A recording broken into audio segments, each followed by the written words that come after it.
มีการส่งเพราะจะเห็นว่าพระอาทิตย์เนี่ยจะเป็นประธานเพราะว่าใหญ่กว่าดาวดวงอื่นเวลาพระอาทิตย์ตกไปตอนเย็นกลางคืนจะเห็นแสงดาวอื่นขึ้นมาพอมันขึ้นมาตอนเช้าเนี่ยมันโกบแสงดาวซึ่งดาวมันอยู่ไม่หายไปไหนแต่มันสู้แสงอาทิตย์ไม่ไหวที่เราเลยไม่เห็นดาวตอนกลางวันดังนั้นพระอาทิตย์เนี่ยที่บอกว่าชนะดาวทั้งดวงเป็นประธานก็เลยเอาเป็นทิศตะวันออกที่ประทับของพระองค์อยู่ที่ตะวันออกเฉียงเหนือมีครุฑเป็นพาหนะ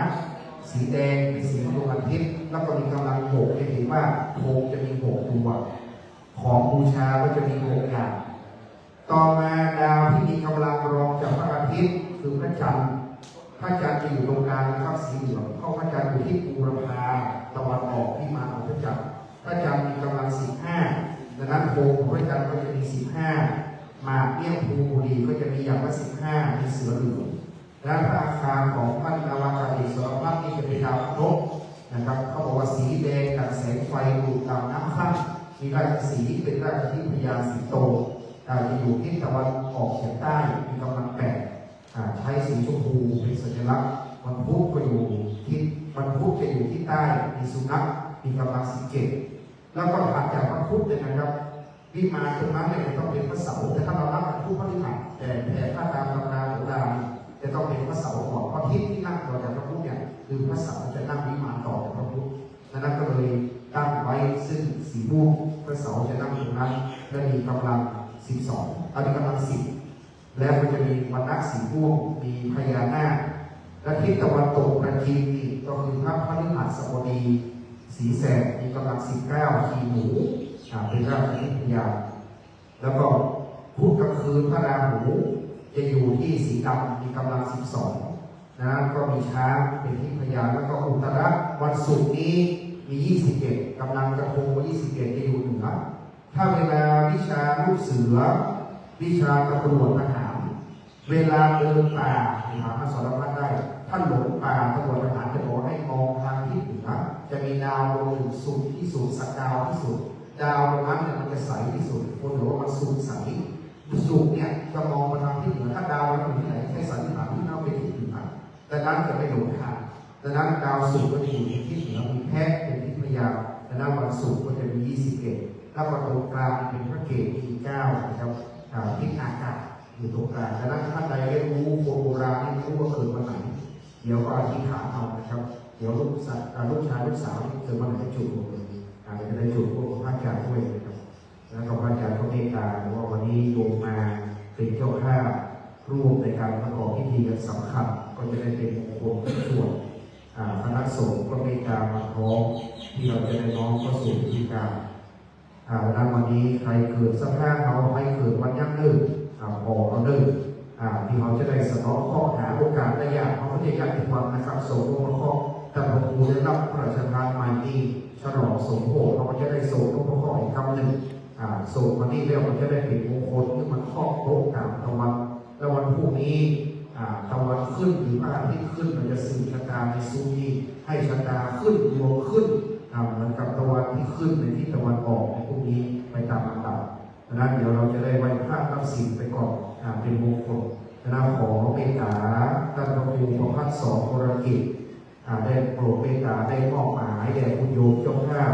คือท่านนาวากาศเอกสรพัฒน์เพชรมงคลจะได้จุดธูปเทียนบูชาพระรัตนตรัยด้านหน้าพระพุทธปฏิมากรขอได้เชิญท่านครับ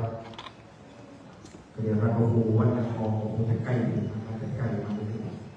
สาธุชนประนมมือขึ้นศรัทธาโอวิหารลูกวิหารบาลังถามเต้นสาราวัดตาสาราบาตั้งใจประนมมือขึ้นนะครับบัดนี้ท่านนาวาอากาศเอกสรพัฒน์เพชรมงคลผู้เป็นข้าราชการผู้ใหญ่สนองงานในเบื้องพยุคลบาทเป็นข้าราชการเป็นประธานในพิธีได้ให้เกียรติจุดธูปเทียนบูชาพระรัตนตรัยเบื้องหน้าพระพุทธปฏิมากรบูชาองค์สมเด็จพระสัมมาสัมพุทธเจ้ามีพระพุทธปฏิมากรอันประดิษฐานตั้งไว้ในวิหารสาธุชนตั้งใจประนมมือขึ้นนะครับ บัดนี้ท่านได้น้อมจุดธูปเทียนเป็นเครื่องนมัสการบูชาพระรัตนตรัยบูชายังพระพุทธคุณคุณแห่งพระพุทธเจ้า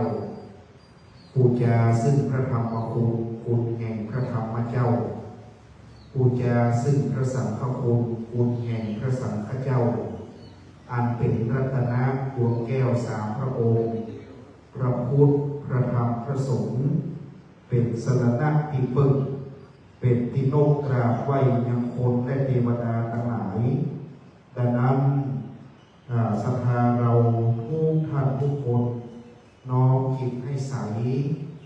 น้อมใจให้ดีบารมีจะบังเกิดมงคลอันผ่องแผ้วที่พระบาทสมเด็จพระเจ้าอยู่หัวทรงพระกรุณาพระราชทานตั้งสมณศักดิ์ถวายแด่พระภูมิพระสองบรกิจแล้วจึงได้ทำการฉลองสมโภชให้เป็นอุดมมงคลทุกประการกิจการงานพระศาสนาเรียบร้อยบัดนี้ท่านประธานจุดธูปเทียนและจะได้กราบพระประธานนะครับจากนั้นจะได้กราบเตียนขันสาครน้ำพระพุทธมนต์เชิญท่านสรพัฒน์ได้หันมาที่ประธานสงฆ์และได้กราบหลวงพ่อประธานสงฆ์รูปที่หนึ่งแล้วได้จุดเทียนทั้งหมดนะครับเดินตะเกียงขันตั้งขันศีลจุดเทียนก่อนเป็นอันดับแรกจุดเทียนน้ำมนต์เป็นมงคลแล้วจะประเคนสามทางสามอย่างนะครับประกอบด้วยขันสาครน้ำพระพุทธมนต์หนึ่งขันตั้งหลวง181และขันศีลอย่างหนึ่งสามทางที่ท่านประธานจะประเคนทางที่หนึ่งทางน้ำมนต์ประเคนทางน้ำมนต์ก่อนครับทางที่สองจะมีทางดอกไม้ด้านหน้าจะเป็นขันขอศีล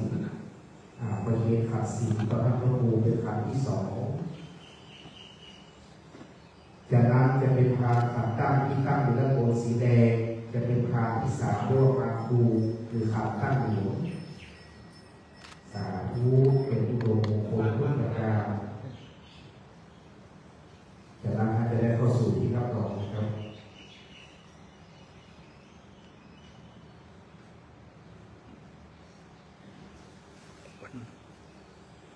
ดอกไม้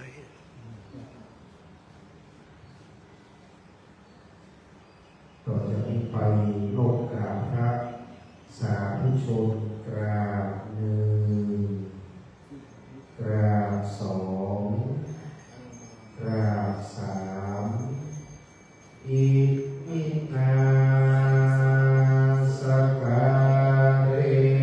นะพุทธังอภิปูชยามาอิมินาสการเรนะธัมมังอภิปูชยามาอิมินาสการเรนะสังฆังอภิปูชยามาอะระหังสัมมาสัมพุทโธภะคะวา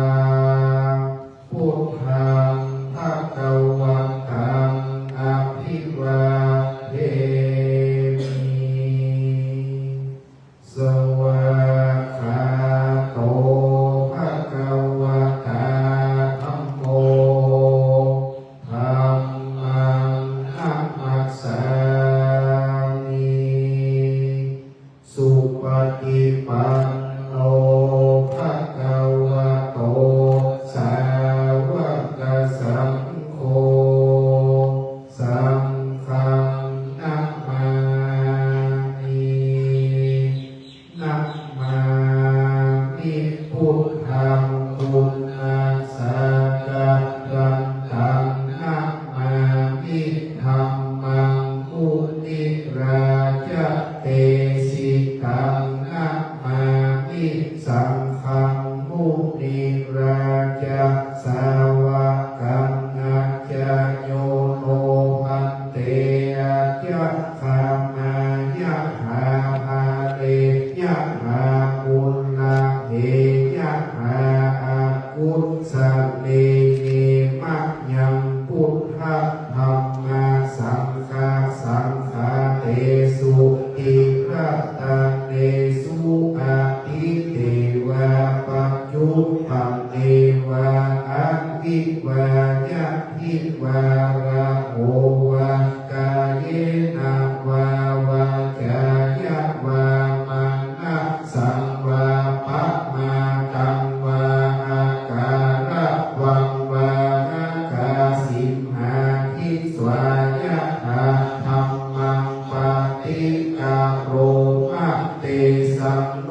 หันเต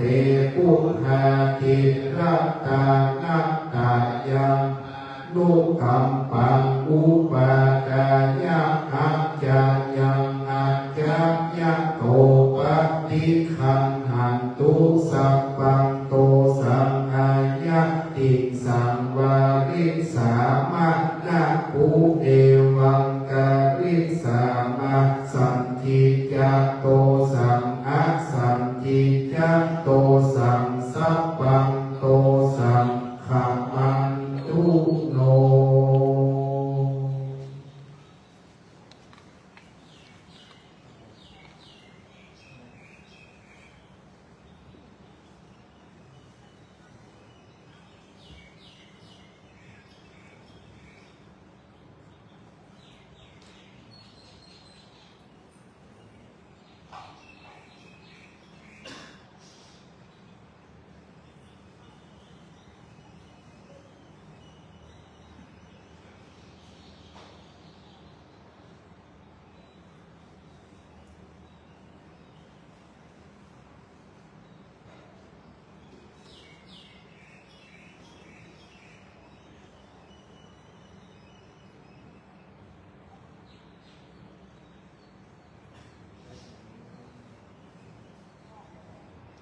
มัจยังหันเต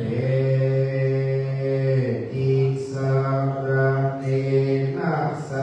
หะปัญจศีลานิยาจามาตุติยัมปิมัจยังหันเตติสระเนนะสหะปัญจศีลานิยาจามายัมปิมัจยังพันเตติสระเนนะสหะปัญจศีลานิยาจามานะโมตัสสะภะคะวะโตอะระหะโตสัมมาสัมพุทธัสสะนะโมตัสสะภะคะวะโตอะระหะโตสัมมาสัมพุทธัสสะนะโมตัสสะภะคะวะโตอะระหะโตสัมมาสัมพุทธัสสะนะโมตัสสะภะคะวะโตอะระหะโตสัมมาสัมพุทธัสสะนะโมตัสสะภะคะวะโตอะระหะโตสัมมา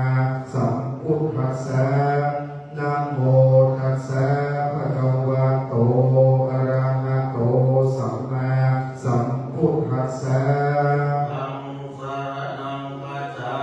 มิ พุทธังสรณังกัจฉา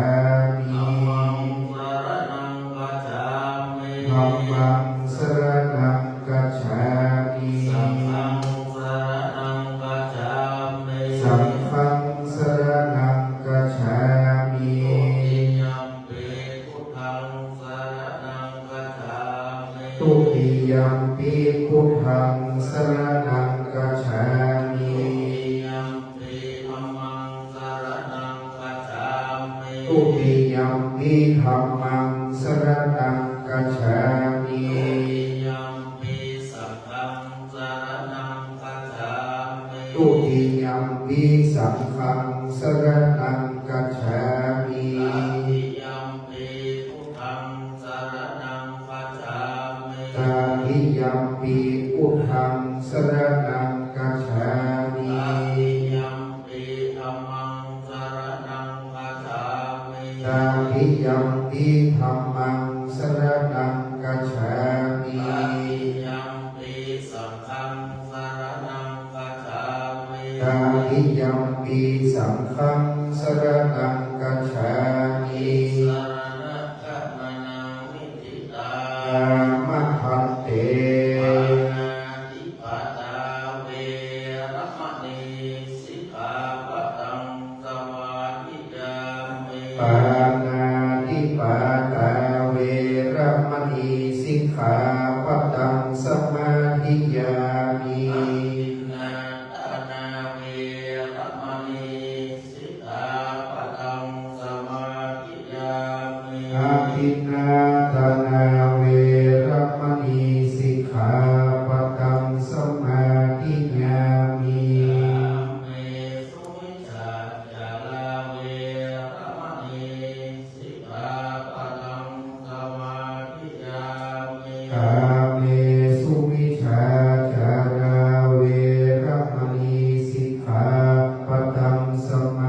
ธิยามิ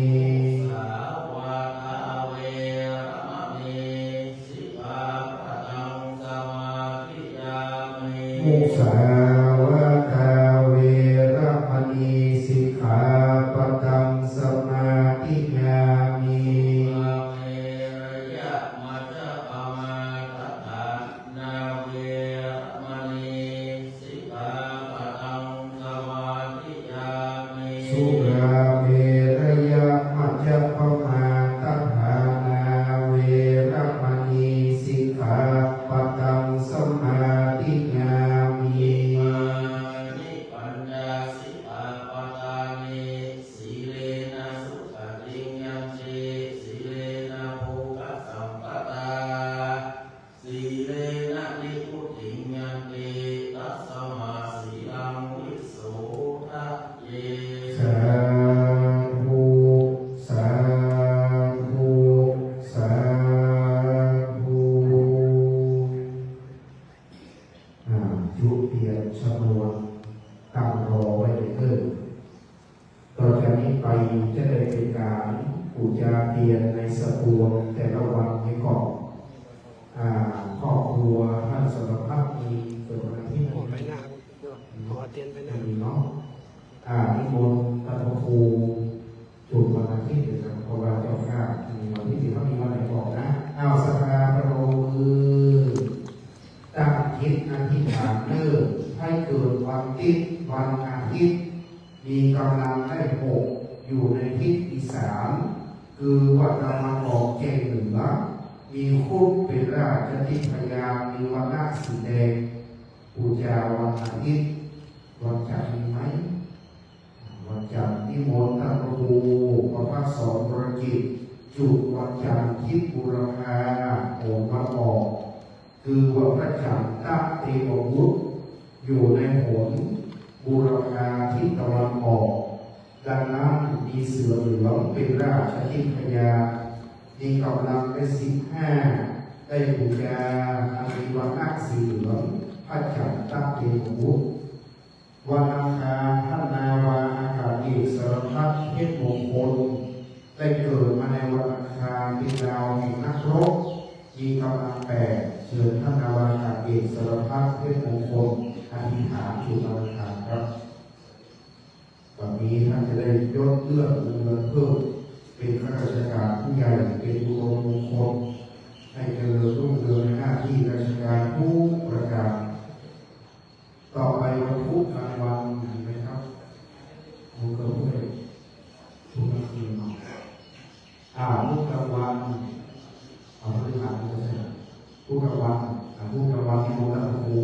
จุดอีกครั้งหนึ่งพุธกลางวันอยู่ทางทิศใต้มีสุนัขเป็นราชทิพยามีกำลัง17มีวันนักสีเขียวได้น้อมนำบูชาสักการะอยู่ที่ทักษิณคือวันพุธกลางวันเรียกว่าพระพุทธเทววุฒิต่อไปพระเสาร์มีไหมพระเสาร์ไม่มีที่โบราณพระครูเลยนะครับก็เป็นเจ้าข้าเป็นเจ้าเสื้อเจ้าข้าเจ้าวัดเจ้าวาเจ้าจักรผู้โยมท่านพระครูคุณโยมเบื้องซ้ายคุณโยมเบื้องขวาในจุดเทียนมงคลอยู่คุณโยมเบื้องซ้ายเกิดมาในวันเสาร์พระโสรีหรือพระโสระมีวันนักสีม่วงสีอันมนอยู่ในทิศตะวันตกเฉียงใต้มีนาคราชเป็นราชทิพยาวันนี้ได้น้อมนำเครื่องสักการะอภิสิทธิ์ใส่ในวันเสาร์บูชาพระโสระเทววุฒิเป็นวันเสาร์ต่อไปพระฤหัสลูกศิษย์เบื้องขวาท่านพระครูได้จุดในวันพระฤหัสทิศปัจฉิมหัวมาโตมีสีส้มโบราณวัจโจขาวลายใส่ยามูสิกะรูปหนูแล้วนำเครื่องสักการะใส่สีเก้าบูชาตามกำลังวันแห่งพระพักตร์อันอยู่ในทิศตะวันตกต่อไปพูดกลางคืนหรือพูดกลางคืนกี่คนทั้งสองคนเดียวเนาะพูดกลางคืนที่วันออกไปดูข้างล่างไปดูภาคเอกที่ดูที่วันนี้วันนี้น้องพระที่พูดกลางคืนพระราหูบูชาสักการะ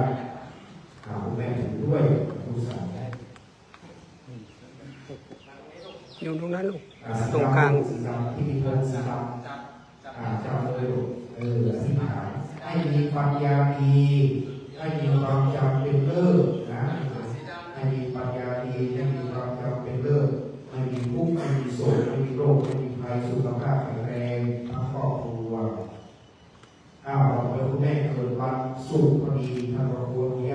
ให้จุดในวันศุกร์มีกำลัง21จุดในวันศุกร์เลข2คนจุดพระเกศรูปรอคุณแม่เลข2คนด้วยกันจุดพระเกศตรงกลางทางครอบครัวนี้มีโยมครอบครัวตระกูลเพชรมงคล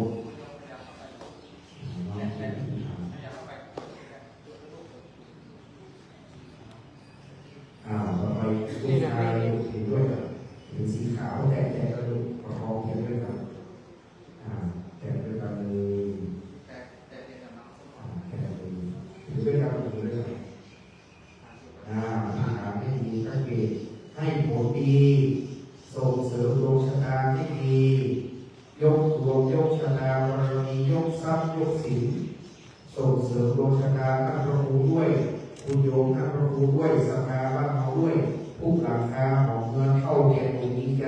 ได้โชคได้ลาภสมบมีข้อคือข้อขาดมีเปียทิพยาธิพยาหายข้อน้ำต่างใดข้อเจ็บข้อไม่ข้อไข้ข้อหนาวขึ้นรับไปเสียไปเทวนี้นานี้ส่งข้อนอกน้ำการบริโภคน้ำโต๊ะไปถามดวงดาวต่างๆส่งสะดวกโต๊ะข้อกันเก้าดาวแต่ก็ในดวงด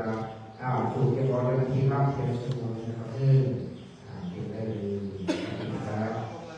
ส่งเทียนมานี่ลูก ก็จะมีไปกระสับกระเจ้าในหลวงพ่อพระครูสุวัฒน์มงคลการท่านพระครูโมฆะชัยวัฒน์พระครูเทพพระครูประสิทธิ์และครูบาอาจารย์เก้ารูป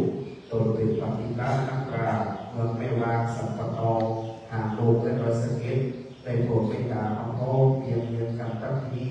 จะทำการจำเริญผู้ทำบุญสู่สนองของข้อเป็นลำดับต่อไปเสมอวิปัสปฏิภาณายาสัพพสัมปติสิทธิยาสัพพทุกขาวินาศายาปริตังรูธรรมังคลังวิปัสปฏิภาณายาสัพพสัมปติสิทธิยาสัพพพยาวินาศายาปริตังรูธรรมังคลังวิปัสปฏิภาณายาสัพพสัมปติสิทธิยาสัพพโรควินาศายาปริตังรูธรรมังคลังปริตัวนะเมตังสเมตาภตังตาอวิคิตาจิตาปริตังพนันตุสัพเพกาเมจารูเปกิริสิขารตะเตจันตริเทวิมาเนติเปละเทจักะเมตรุวันนากะหะเนเกนะปทุมิเทนเตภูมิทัตโยจัตุโลกัปปะละลาจายมะลาจาอินโตเวสุวรรณลาจาอริยเมตโยโพธิสักขาวกาตโยอริยสาวกาจะปุถุชนาคันญาณัญจาสัมมาทิฏฐิเยวะพุทเทปัสสนาธัมเมปัสสนาสังฆิปัสสนาพุทเทสักลวะธัมเมสักลวะสังฆิสักลวะอิโตทานะโตญาวะปรัมปราอิมัสมิงสุจักขวเลสุเทวตา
วินาสันตุวัสสิสัตโตสัมพุทเทนะพุทธรัสสะเตอัคคาจัตตาริสัสสะมัสสะเกวิสันติสัตตะสัมมัสสะเน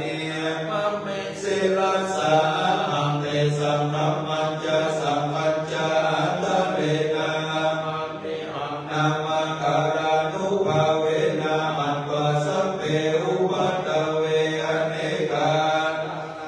ปิวินาสันตุอาเสสัตโต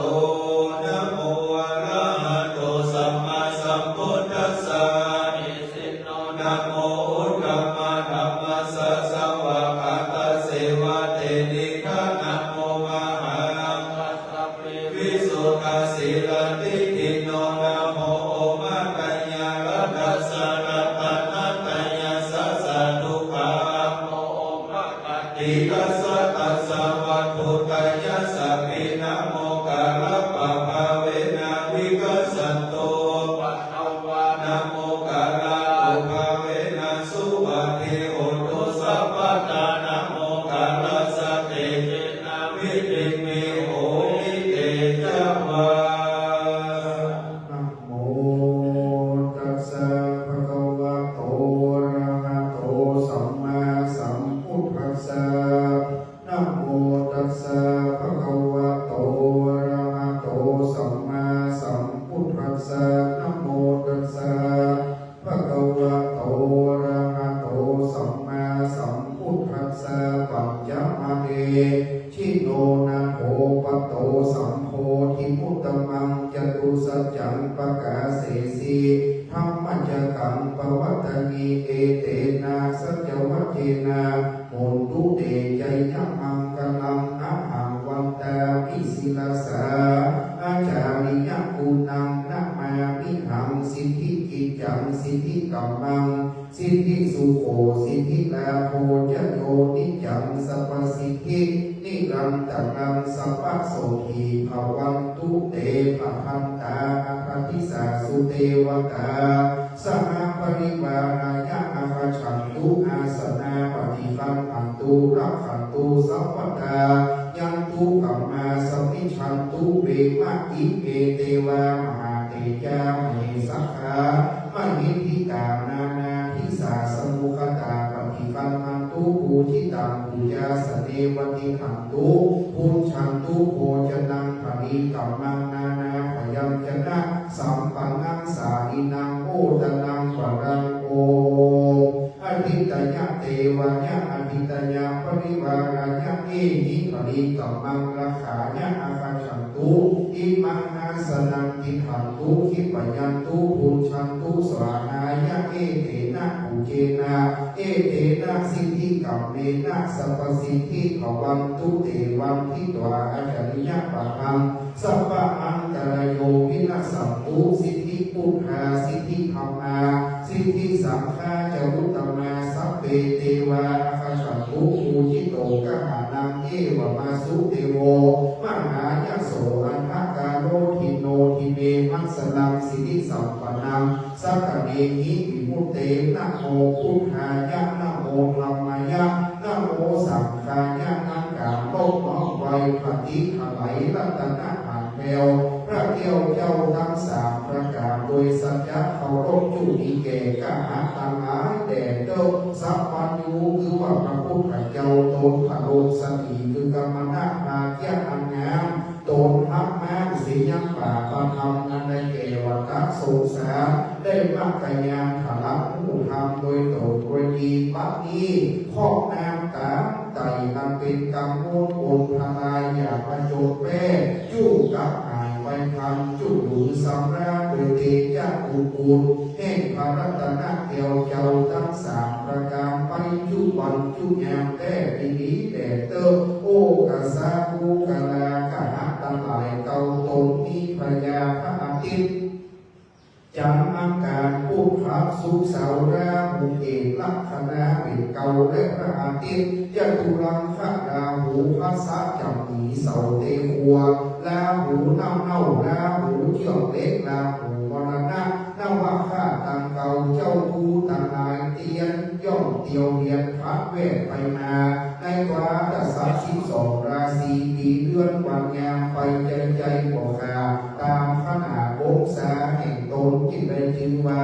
ก้าหักนักตะเลิกในการละปักนี้ตั้งต่างลายตนในตนหนึ่งก็ดี2 ตนก็ดี3 ตนก็ดี4 ตน5 ตน6 ตนก็ดี7 ตน8 ตน9 ตนก็ดีแม่นชุดตนตั้งมวลก็ดีหากเสด็จมาหูมาตองมาโหมาแลยังลักษณะจัตตา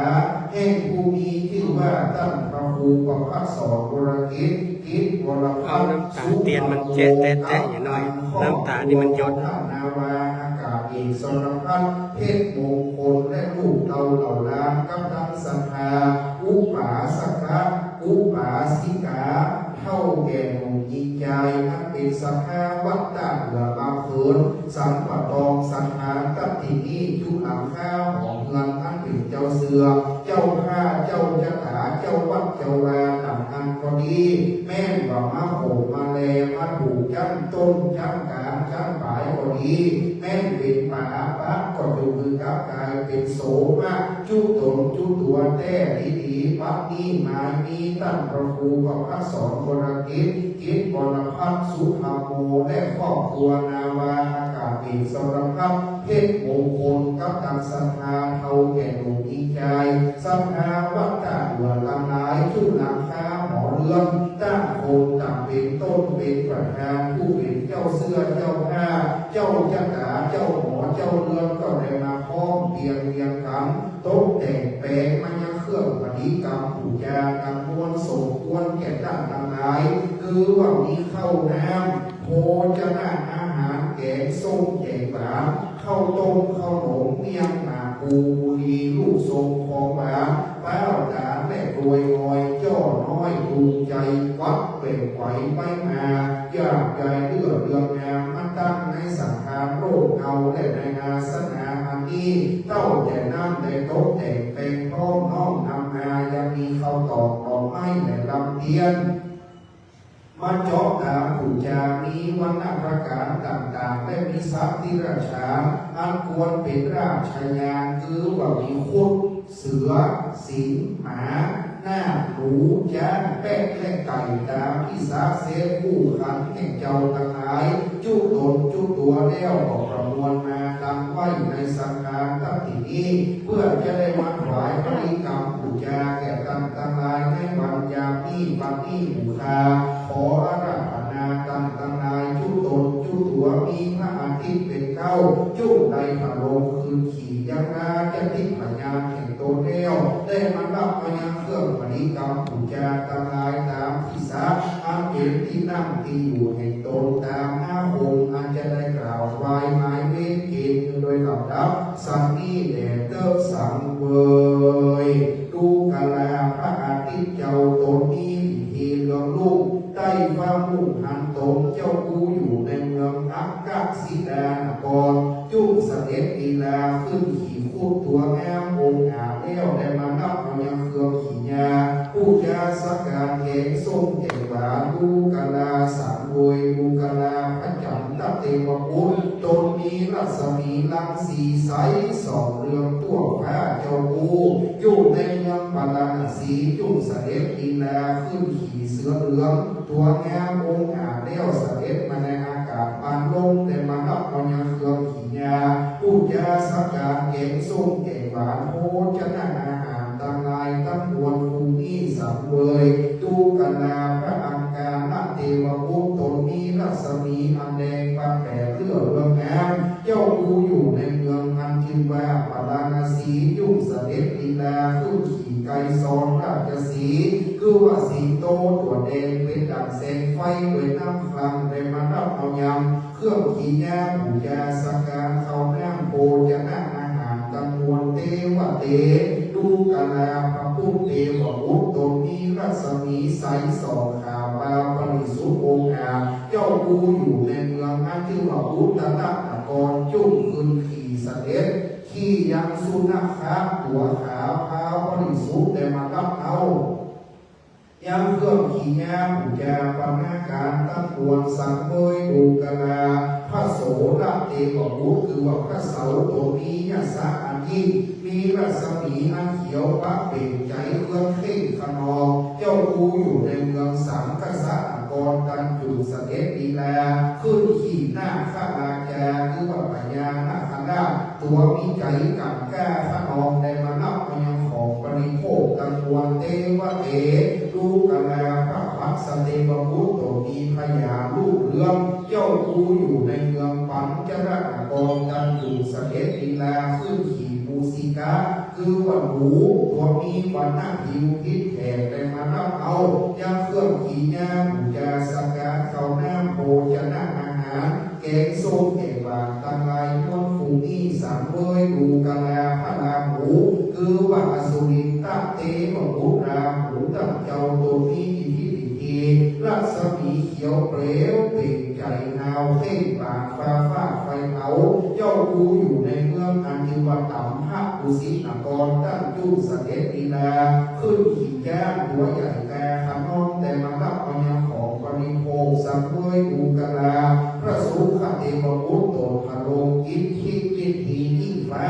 จงชื่อนาใจนี้เจ้ากูอยู่ในเมืองคันธนะกรวันนั้นยุ่งได้สังเกตขึ้นขี่ข้าลายเก่าคือว่าแป้งตัวมีวันหน้าขาวขาวเพื่อแล้วในมานับเอายังเครื่องขี่ยาบูชาสักการตั้งปวงสังเวยดูแลพระเกศเทวบุตรตนพระลงรัศมีผิวเขียวยักษ์สาอิงที่แปลว่าพระเกศเทวบุตรเจ้ากูอยู่ในเมืองอักกศิลากรจุเสด็จดีลาขึ้นขี่ย่างไกลาคือว่าไก่ตัวขาวเท้าองค์อาบเรืองบาว่าดีงามในมานับเอายังเครื่องขี่ยาผู้ยาสักการแกงส้มแกงหวานเข้าน้ำโภชนะอาหารในสังหารตัดตินีขออาราธนายังพาติจันอังกาปุถพักสุขเสาแล้วภูเก็ตกำเจ้าได้เข้ามารับเอายังโภชนะอาหารลูกทรงของหวานเต้าดำโดยมอยเครื่องปริกรรมบูชา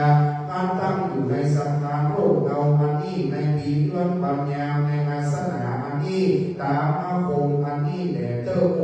อันพิตยะเทวญะอันพิตยะขณายาองค์จันตะเทวญะจันตะขณายะปริวารญะองค์อังการะเทวญะอังการะขณายะอังการะขณายะปริวารญะองค์พุทธเทวญะพุทธขณายะปริวารญะองค์โสระเทวญะโสระขณายะโสระปริวารญะองค์ภัสสะเทวญะภัสสะขณายะปริวารญะองค์รามสุรินตะราหูเทวญะราหูขณายะปริวารญะองค์สุขะเทวญะองค์สุขะขณายะปริวารญะองค์เกตุเทวญะเกตุขณายะปริวารญะเอ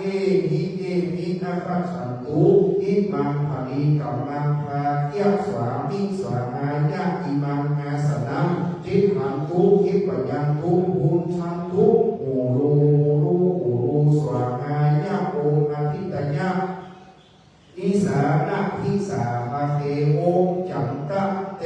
วายะภูภะพิสาภาเกโออังการะอนาคานายะพิสาภาเกโอพุทธตักขินะพิสาภาเกโอโสระอรติพิสาภาเก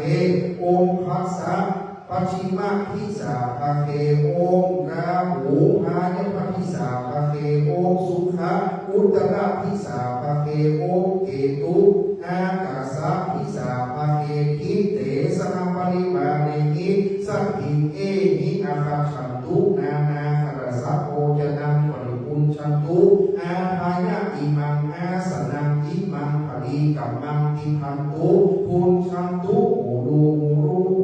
สวามายะองค์โยโสอภิตยะจันตะอังกนะพุทธ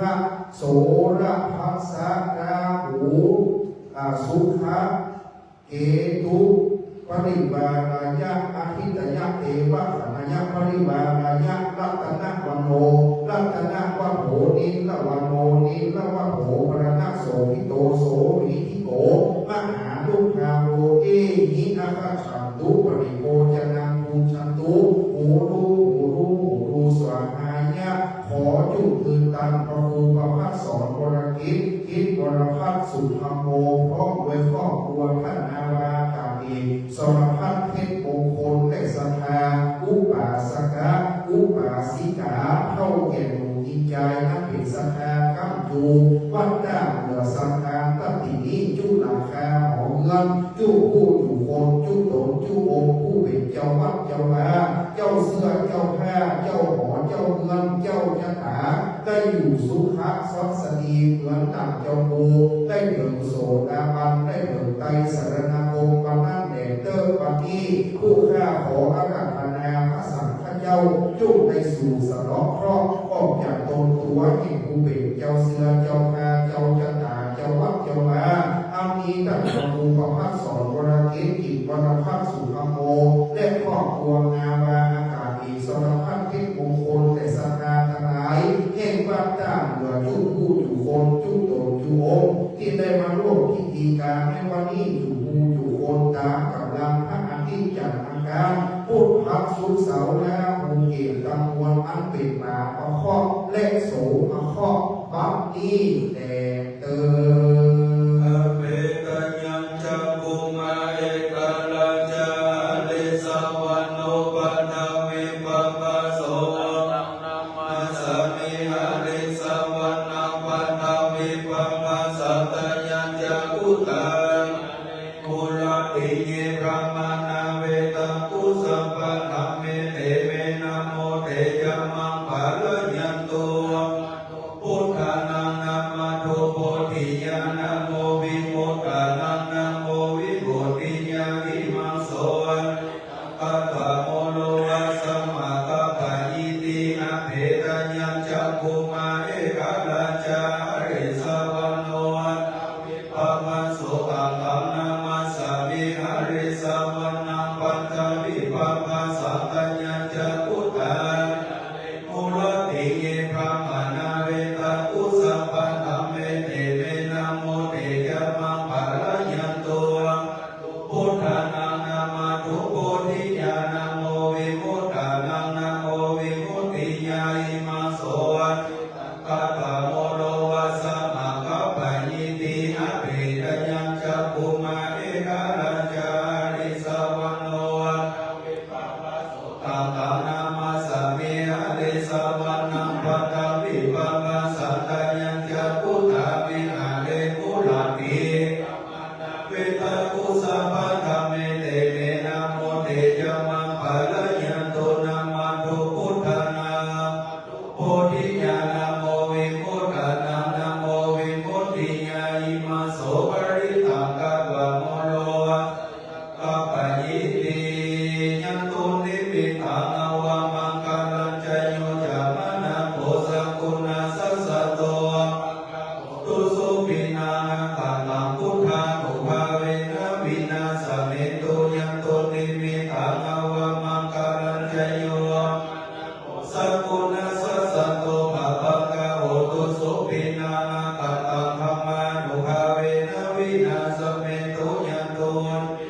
อวามังคาลัญจโยจามนะโพสักกุณาสัสสะโตภะปังกะโหตุสุปินา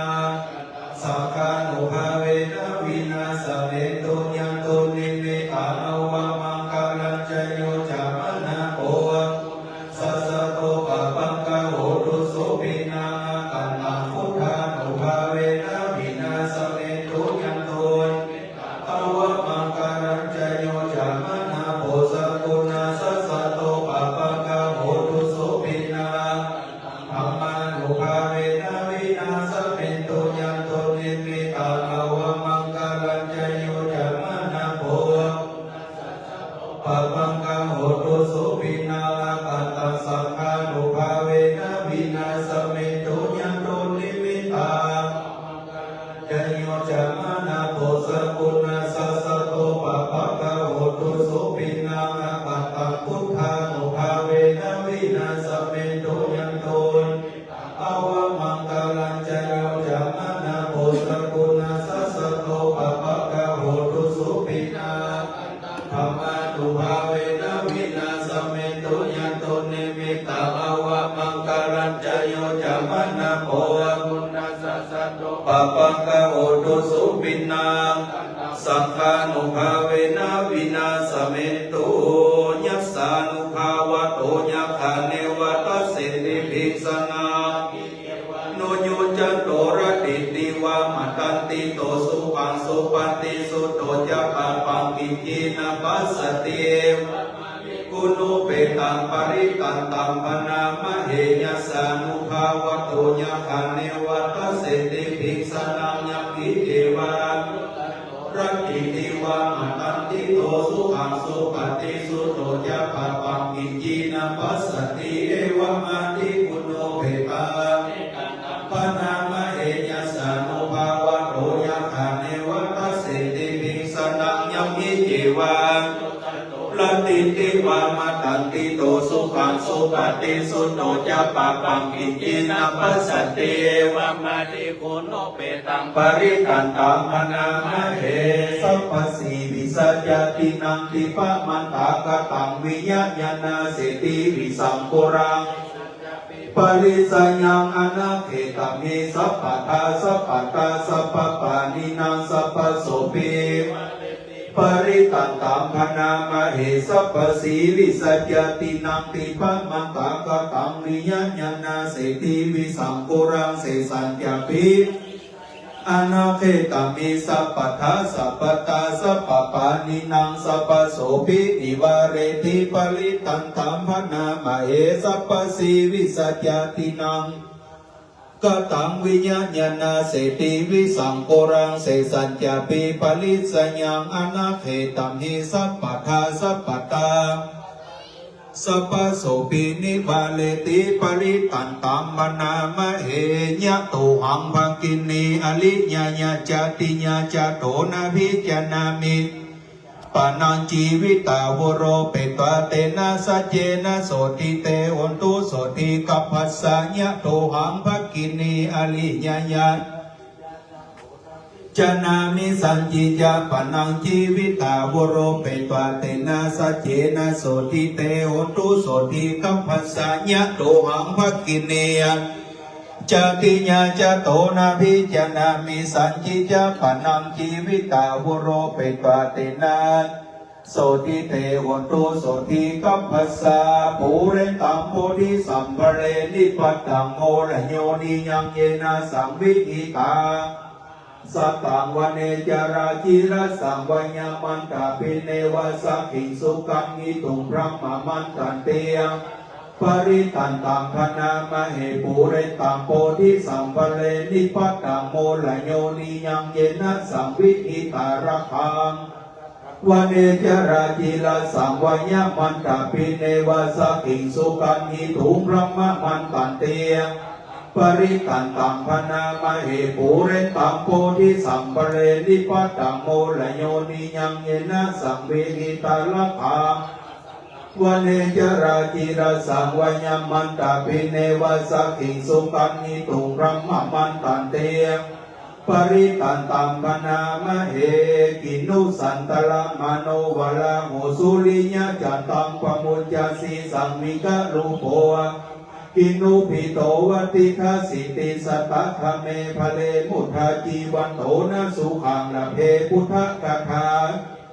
โนเจมุจจญาสุริยะจัตตันติกินุสันตระมโนวะลาโมสุริยะจัตตังปมุจจสีสัมมิกะรูปโภ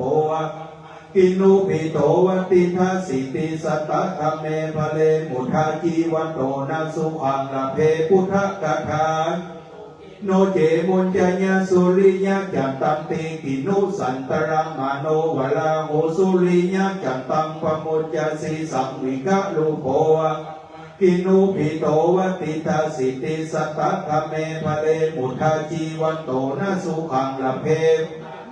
ภิกิโตมิโนเจมุญจญาสุริยะจัตตันติ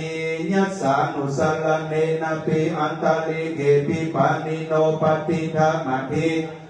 ภูมิยังวิญญาสัพพตาสัพพุปัทถวาจาลัมหายาคาโจราติสัมภวากะนานานาจาปริตันตัมพนามเหยสานุสาระเนนะปิอันตาลิเกปิปานิโนปฏิธรรมทิกัสสันติภูมิยังส สปุปัทวาจาลัมหายาคาโจราปิสัมภวะกะนานานาจารปริตันตัมพนามเหยสานุสลาเนนะปิอันตาลิเกปิปานิโนปฏิธามาธิกัสสันติภูมิยังปตาสปุปัทวาจาลัมหายาคาโจราปิสัมภวะกะนานานาจามุตตานังปริตันตัมพนามเหยสานุสลาเนนะปิปิปานิโนปฏิฆามาธิกัสสันติภูมิยังวิญญาสัพพตาสปุปัทธวาจาลัมหายาคาโจราติสัมภวาจามุตตานังปริตันตัมพนามเหยสานุสลาเนนะปิอันตาลิเขปิปานิโนปฏิฆามาธิกัสสันติภูมิยังปัตตาสปุปัทธวาจาลัมหายาคาโจราติสัมภวะกะนานานาจามุตตานังปริตันตัมพนามเหยสานุสลาเนนะปิปานิโนปฏิฆามาธิกัสสันติภูมิยังวิญญาสัพพตาสปุปัทธวาจาลัมหายาคาโจราติสัมภวะจามุตตานังปริตันตัมพนามเหยสานุสลาเนนะปิอันตาลิเกปิปานิโนปฏิฆามาธิกัสสันติวิญญาสัพพตาสปุปัทธวาจาลัมหายาคาโจราติสัมภวะกะนานานาจามุตตานัง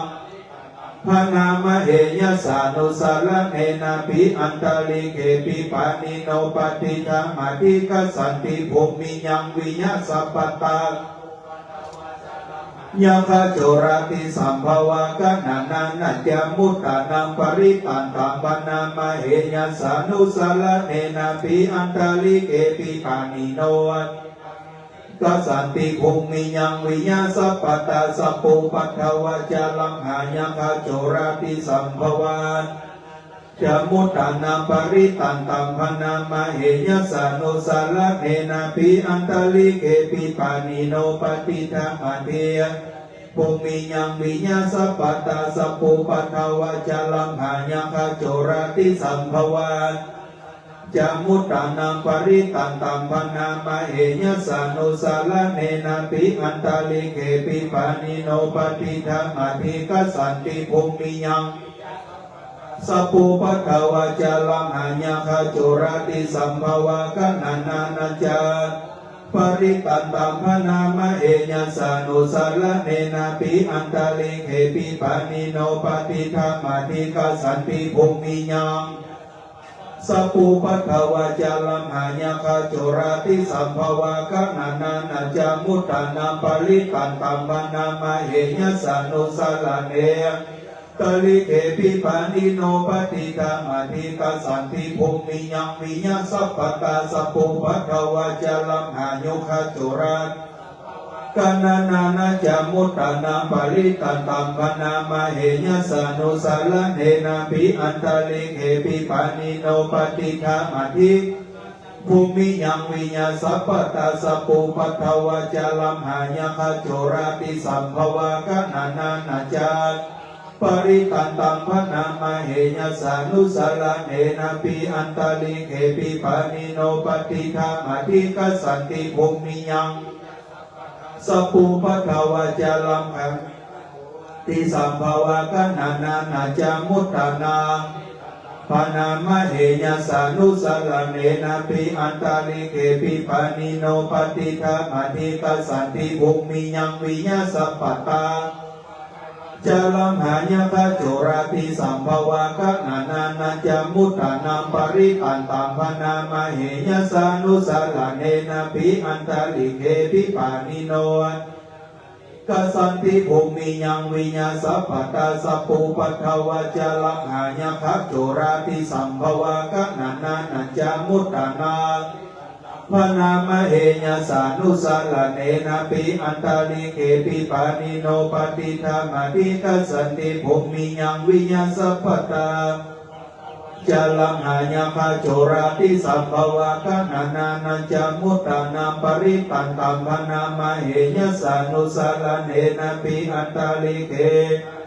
ปฏิฆามาธิกัสสันติภูมิยังวิญญาสัพพตาสปุปัทธวาจาลัมหายาคาโจราต ตนานานาจามุตตานาปริตันตัมพนามะเหยสานุสาลเนนาภิอันตาลิเขปิปานิโนปฏิทัมทิภูมิยังวิญญาสัพพตาสัพพุปัทถวจารัมหายคาโจราติสัมภวันจามุตตานาปริตันตัมพนามะเหยสานุสาลเนนาภิอันตาลิเขปิปานิโนปฏิทัมทิวิญญาสัพพตาสัพพุปัทถวจารัมหายคาโจราติสัมภวันมุตตานาปริตันตัมปนามะเหจัญญันโตโพธิญาโมเลสักยญาณันนันติวัฏโนเอวังตวงวิจโยสุจัญญมังกะเรอปราจิตาปัลลังเกสีเสปทวิโภกะเรอภิเสเกสัพพพุทธานาปโมทติสุนาคตังสุมังกลังสุภะภตาสุติตังสุขโนสุโมหุโตจะสุญิพังปัตตกินังกายกัมมังวาจากัมมังปัตตกินังมโนกัมมังปฏิทิเตปัตตกินานิกาตวานะลาภันตเทปัตตกิเนโสวันทลังโทสุกิโตวิลุลละโหพุทธศาสเนยสุกิโตหิสาสเปหิญาติภิสาทัลลทาสุกิตาวิลุลละหะอโลกาสุกิตาโหหิสาสเปหิญาติภิเตทัลลทาสุกิตาวิลุลละหะพุทธศาสเนยสุกิตาโหทัสหะสเปหิญาติภินัตถิเมสรนังอัญญังพุทโธเมสรนังวราจาวะเจนะอุตุเตจญะมังคลังนัตถิเมสรนังอัญญังธัมโมเมสรนังวรังเอเตนะสัจจวะเจนะจญะมังคลังนัตถิเมสรนังอัญญังสัมโฆเมสรนังวรังเอเตนะสัจจวะเจนะจญะมังคลังยังกิจิรัตนังโลเกวิจติวิวิธังพุทธุรัตนังพุทธสมังนาดิตัสสังหาสุทิยังกิจิรัตนังโลเกวิจติวิวิธังพุทธุรัตนังธัมมสมังนาดิตัสสังหาสุทิยังกิจิรัตนังโลเกวิจติวิวิธังพุทธุรัตนังสังฆสมังภวันตุเตสักกตวาพุทธรัตนังโอสถาพุทธมังวะลังอิทันเทวมนุสานาพุทธเตเจนะสันตุปัตตวาสเปตุขาอุปสเมตุเตสักกตวาธรรมรัตนังโอสถาพุทธมังวะลังปลิลาอุปสมนังโสตินานะสันตุปัตตวาสเปพญาอุปสเมตุเตสักกตวาสังฆรัตนังโอสถาพุทธมังวะลังปาหุนายังสังฆเตเจนะโสตินานะสันตุปัตตวาสเปโลกาอุปสเมตุเตยันตุนิมิตังอวมังการัญจโยสกุณาสัสสะโตภะภะคะโหตุสุปินังอคันตังพุทธานุภาเวนะวินาสเมตุยันตุนิมิตังอวมังการัญจโย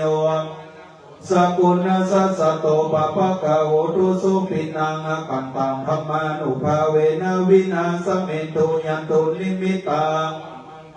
จโยจามะนะโพสกุณาสัสสะโตภะภะคะโหตุสุปินังสังฆานุภาเวนะวินาสเมตุนักขัตตัญญังคภูตานังปะปะกังานิวารณาปริตัสสะอันตวเตสามุปัตตเวนะขัตตัญญังคภูตานังปะปะกังานิวารณาปริตัสสะนุภาเวนะอันตวเตสังนักขัตตัญญังคภูตานังปะปะกังานิวารณาปริตัสสะนุภาเวนะ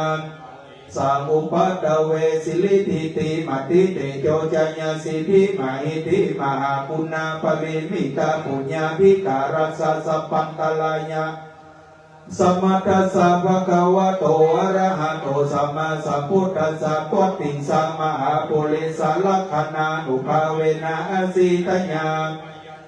นุภาเวนะอัตถุตระสัตตมังคลานุภาเวนะสัพพันนลังสิญานุภาเวนะเกตุมลานุภาเวนะตัสสะปะละมิตา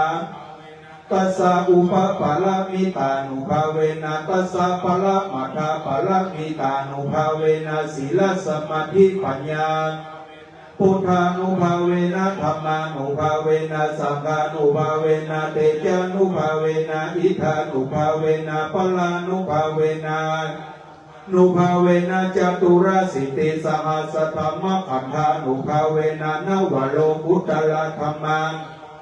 อัฏฐังกิกะมะกานุภาเวนะอัฏฐสมาปฏิญญานุภาเวนะสลพิญญานุภาเวนะจตุสัจจญาณังตัสสะปะละญาณานุภาเวนะสัพพัญญูตญาณานุภาเวนะเมตตากรุณามุทิตาอุเบกขา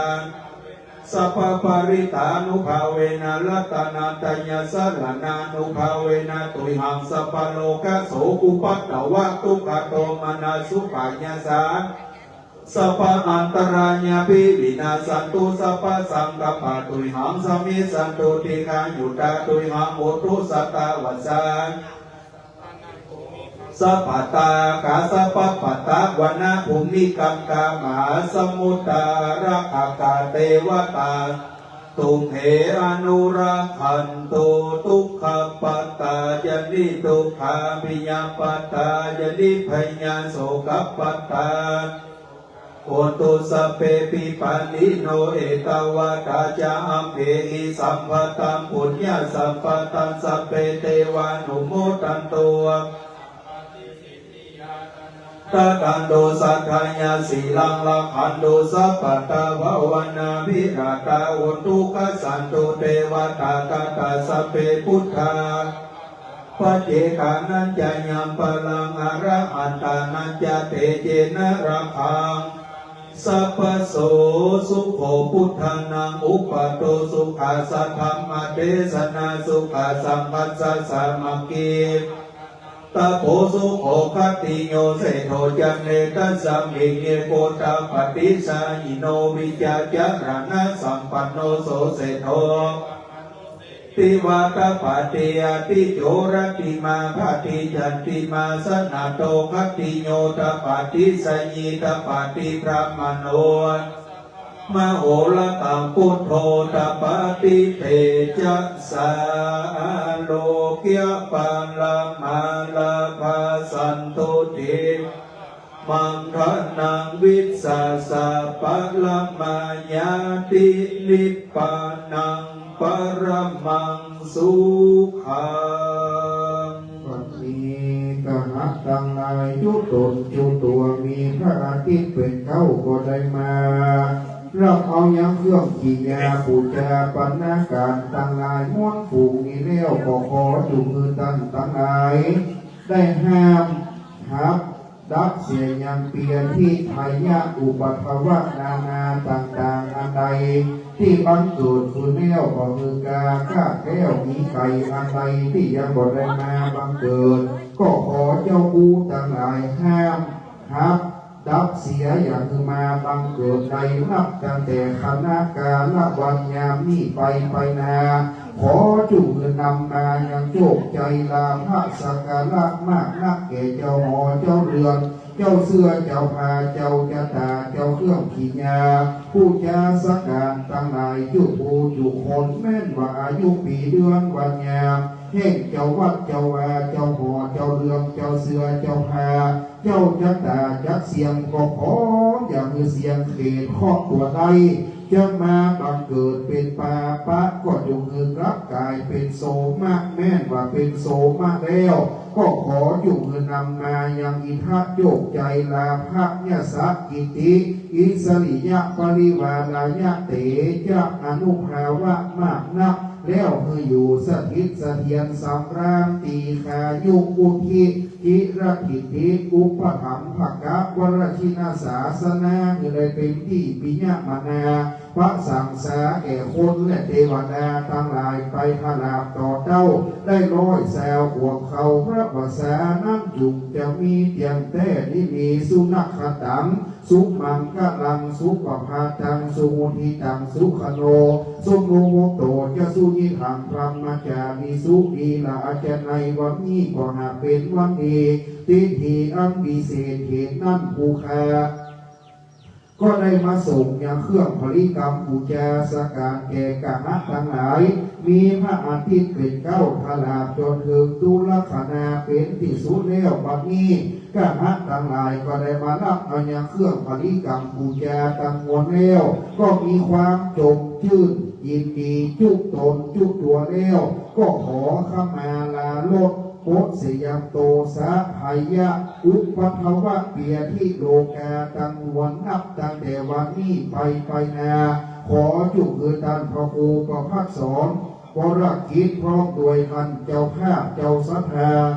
มีครอบครัวท่านนาวาอากาศเอกสรพัฒน์เพชรมงคลจุกูจุโคนกับตังศรัทธาเท่าแก่หนุ่มยิงใจอุปาสกะอุปาสิกาอันเป็นพ่อเป็นแม่เป็นญาติกาและศรัทธาที่ได้อุปถัมภ์ท่านพระครูประภัสสรวรกิจวรพัฒน์สุธรรมโมอันเป็นสาธุเจ้าหลวงวัดท่าเรือตัดตินีอันเป็นเจ้าวัดเจ้าวาเป็นเจ้าหอเจ้าเรืองเจ้าเสือเจ้าพาเจ้าจตาเจ้าเครื่องขี่ยาปูจาสกาดอันเป็นเจ้าภาพจุคู่จุคน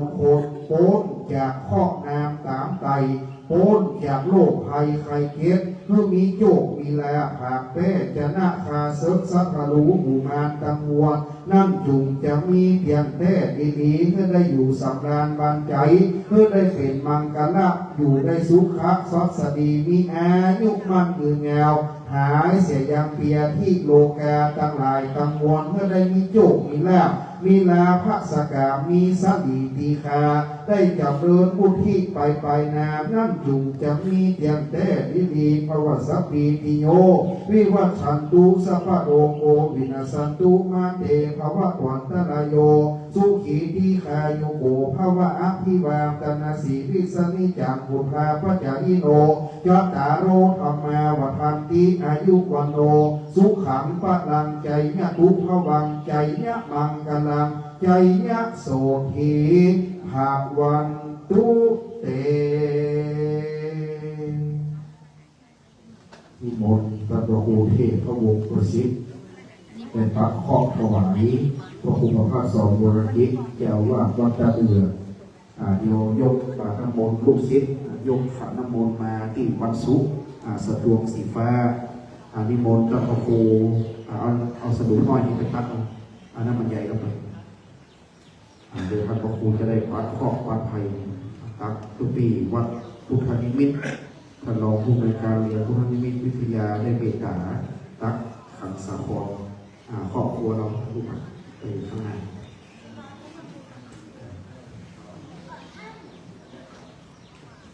เลี้ยงให้กัน มีโบราณท่านบอกโอแบมือก่อนเดี๋ยวคุณโยมมาทำโคมอะไรเดี๋ยวท่านนาวากาเอกสุรพัฒน์ทีละท่านเนาะเดี๋ยวต่อแถวเดี๋ยววันเกิดคนไหนคนนั้นนะให้ต่อแถวที่เราคนเอาทีละคนพื้นที่มันแค่อาจารย์ครูก่อน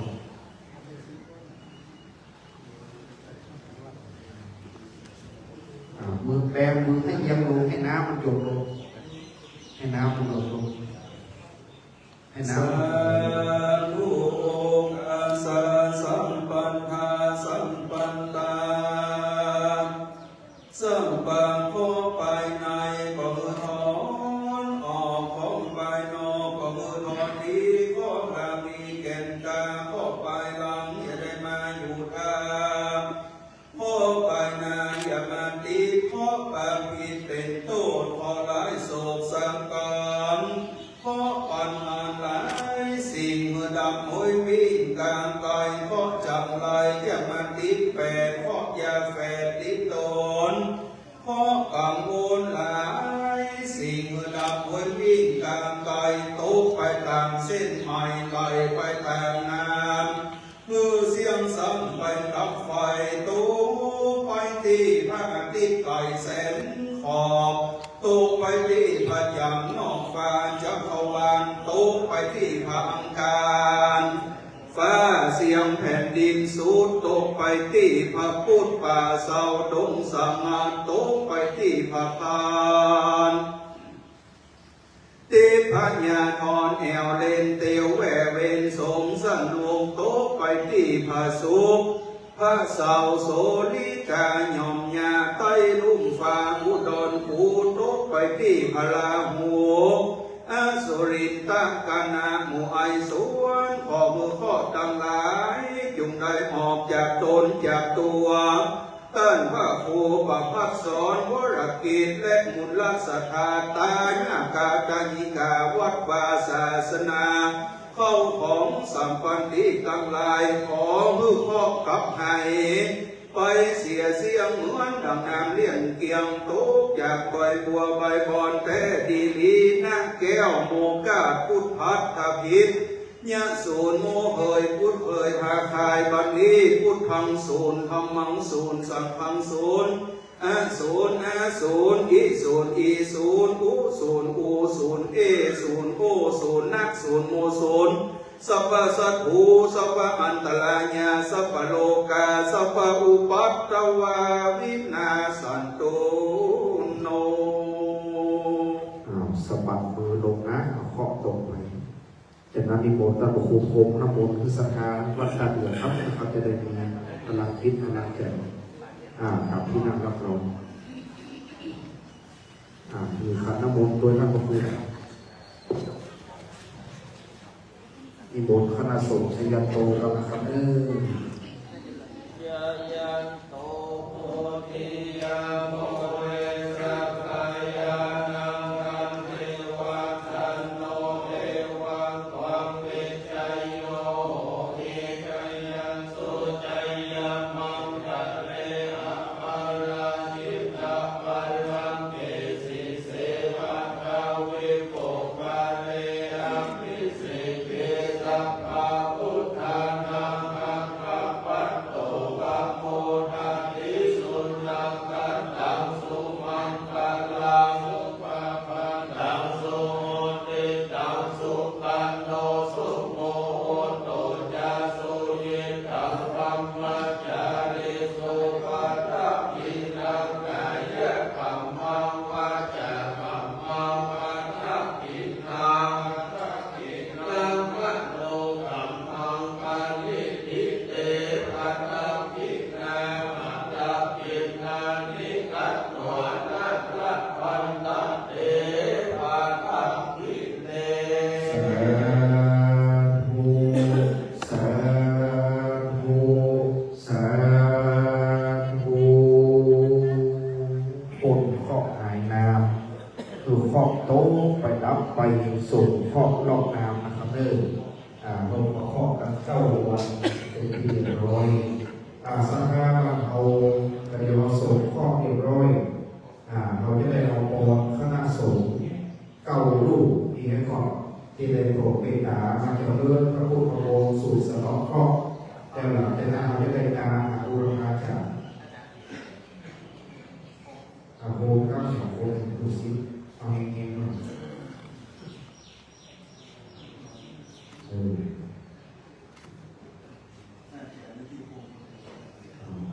อาจารย์ผู้เป็นพระผู้นิมนต์ท่านพระครูพระสอนบรมิตรเกณฑ์ถวายท่านพระครูสุวรรณในโครงการรูปที่หนึ่งนิมนต์ครับผู้ทำเป็นชื่อต้นท่านพระครูพระสอนบรมิตรเป็นปฐมะเริ่มต้น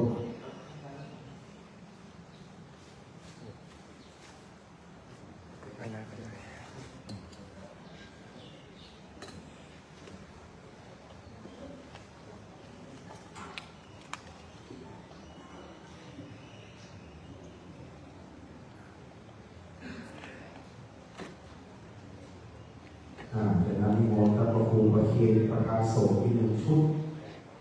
จะได้รับพอดีนิมนต์ท่านพระครูใหม่ประเคนถวาย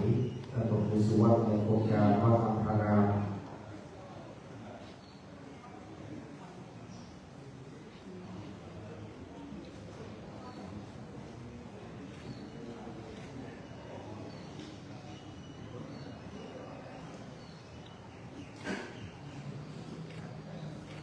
ต่อไปครอบครัวเพชรมงคลโดยการนำของท่านวายการถึงสารพัดมี5 ท่านแต่5 รูปคนละ1 รูปผู้คนคนละ1 รูปไปตามคนละ1 ชุดไปเย็นเลยได้ถ่ายรูป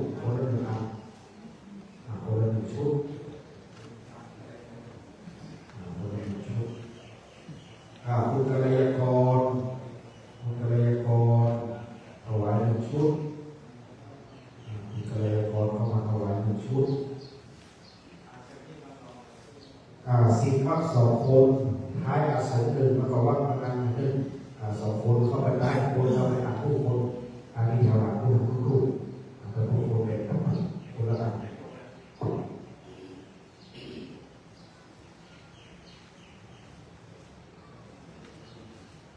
เดี๋ยวที่ขวดน้ำที่อยู่บนโต๊ะซ้ายขวาของเราท่านเจ้าข้าจะได้รับพรประสงค์จะได้รู้พัฒนาขวดน้ำพร้อมๆกันนะครับให้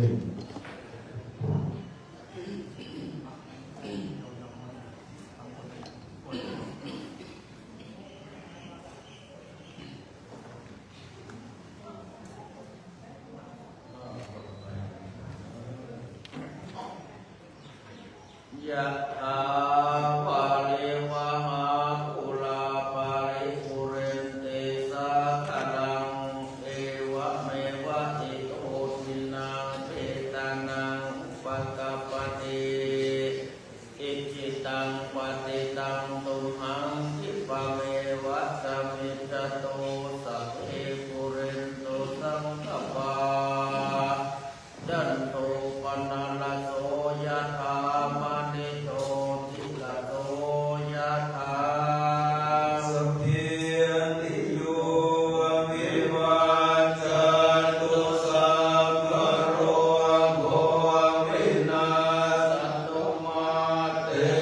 ภวันวันตรายโยสุขีทีกายโยภวสัพเพติโยวิวัจจันตุสัพพะโรโควินาศตุมาเตภวันวันตรายโยสุขีทีกายโยภวสัพเพติโยวิวัจจันตุสัพพะโรโควินาศตุมาเตภวันวันตรายโยสุขีทีกายโยภวะอภิวาทนาสีเลสนิจังพุทธังปัจจายโนจันตารโอธรรมาคันธันติอายุวันโนสุขังพลังโสอันธลันโทสุขิโตวิรุณโหตัสสะสะเนอโรโหสุขิโตโหอิสหัสสะเทหิยติภิโสอันธลันโทสุขิโตวิรุณโหพุทธัสสะสะเนอโรโหสุขิโตอิสหัสสะเทหิยติภิโสอันธลันโทสุขิโตวิรุณโหพุทธัสสะสะเนอโรโหสุขิโตอิสหัสสะเทหิยติภิรัตนาติยานุภาเวนะรัตนาตยเตจัสสะโล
เว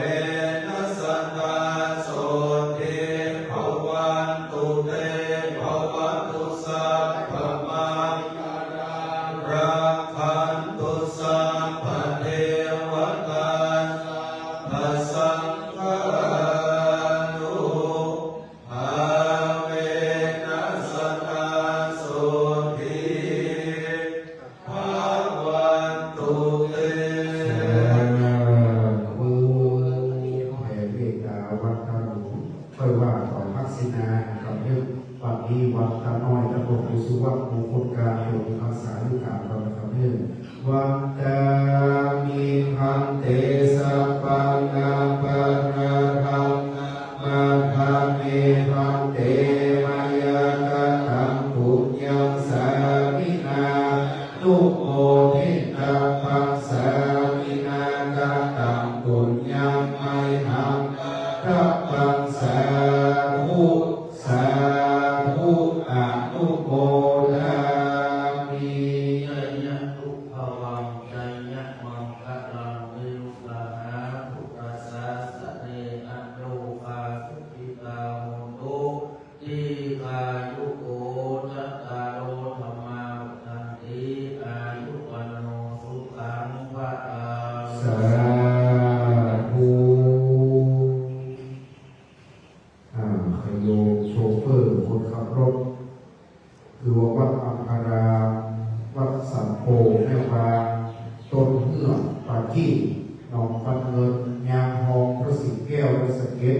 มงคลสลีสร้อยเสกสลาสัมปตองวัดพนังรับพยากรรมบนวิหารนะครับเด้อสัญญาปัจจัยมาเด้อก็เดี๋ยวเอาสัตว์ตัวไปส่ง